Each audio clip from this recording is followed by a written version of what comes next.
Now, Representative Alexandria Ocasio-Cortez has just prepared a new bill to extend the unemployment benefits. Yes, everybody, we know that early this month, unemployment benefits expired for millions of Americans. But now, the Representative Alexandria Ocasio-Cortez wants to introduce a bill to reinstate federal unemployment benefits that expired last week. But to do this, she's going to need the support from the Republicans and the Democrats should the unemployment benefits be extended. Hey everybody, and welcome back to the channel. I hope everyone's having a great and safe day. Now, the winner of this week's Amazon gift card is Charlie Vogler. Congratulations to Charlie. So if you'd like to enter next Friday's Amazon gift card giveaway, then be sure to subscribe to my channel and share this video with your friends and family. As I said in my earlier videos, millions of Americans saw their federal benefits end on September 6th. 3 programs expired that day.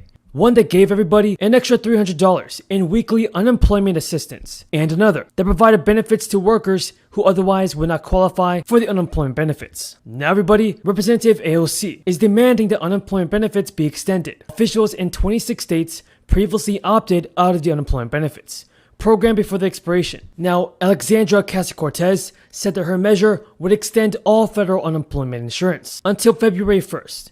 If the bill were to be enacted into law, benefits that did not get dispersed between the September 6th expiration date and then would be paid out retroactively.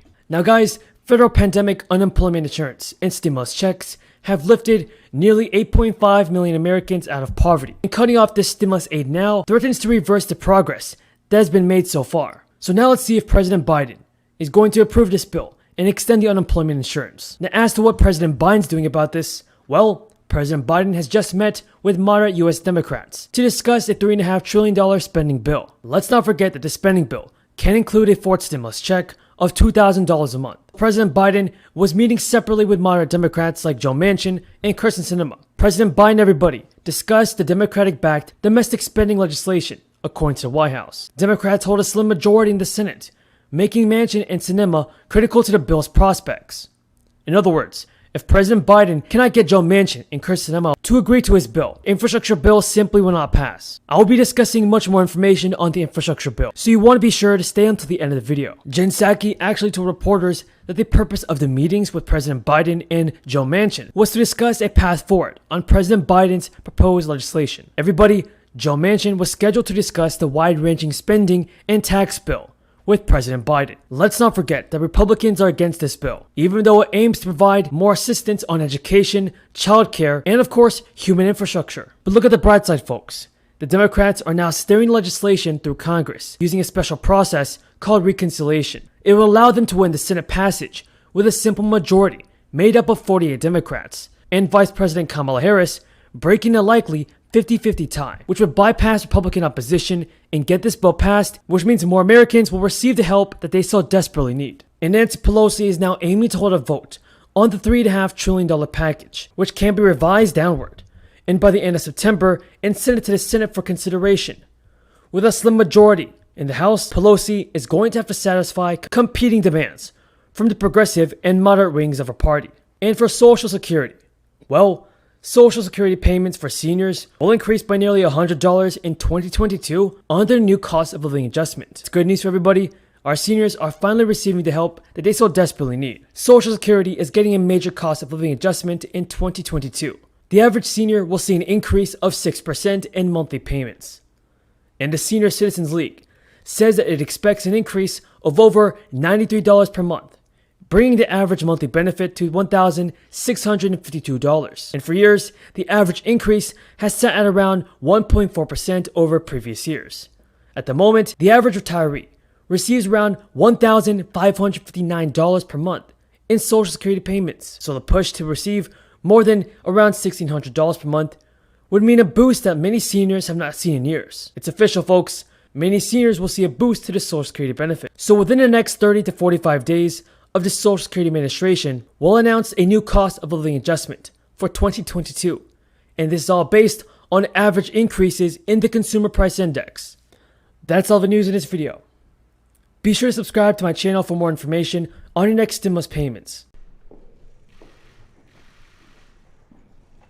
Well, good afternoon, everyone. It is a real pleasure to welcome Mr. Payne back to the State Department. Thank you.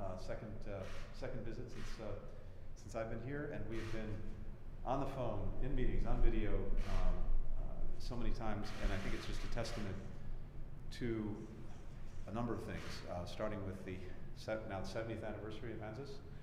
But most importantly, if we look at what the United States and Australia are doing together, bilaterally, regionally, globally, this partnership has never been stronger. It's never been more important, I think, to the well-being of our people. And so it's a particularly important time for us to spend time together. We'll be spending a lot of quality time tomorrow. We will indeed. We have with the 2+2 ministerial with our Defense Secretary colleagues covering the whole range of issues. But for today, Maurice, just welcome. It's great to have you back.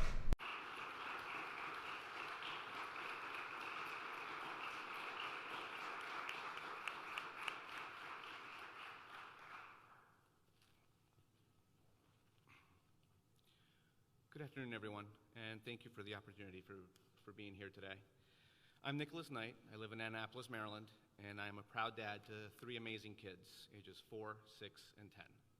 I'm also the very proud husband of 23 years to an amazing, hardworking, and beautiful woman, Daniela, a proud member of Moms Rising.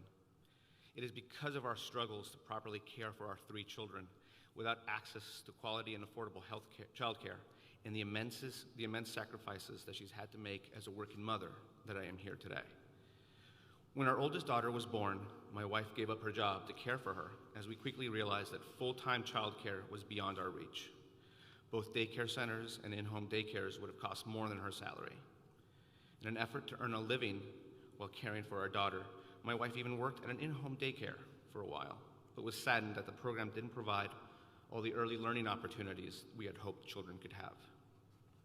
I worked as a government contractor, providing legal technology services, but we barely hung on financially, as my wife cared for and nursed our daughter while completing her degree.